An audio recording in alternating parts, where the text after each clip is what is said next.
मेदे दे विच दर्द रहिंदी ना तो भुख नहीं लगदी। बड़ियां दवाइयां राइजिका ने राइजिक ना खाइए तो भुख नहीं लगदी।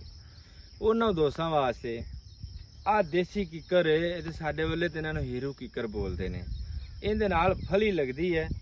हुण तां बाटा लगदा पिया, फली ना लगी भी खड़ी ऐ वेंदे पे ताज़ा फली। ये सुक्की नालों ताज़ा फली बेहतर है। इन तोड़ के ना कोई 5-7 जिवें हरी खा सकदा तो खा लवे, चटनी बना के खा सकदा तो खा लवे। नहीं तो जी है फली है ना, इन सुका लवे छां ते अद्धी चमची या 500 मिलीग्राम वाला कैप्सूल भर के खावे।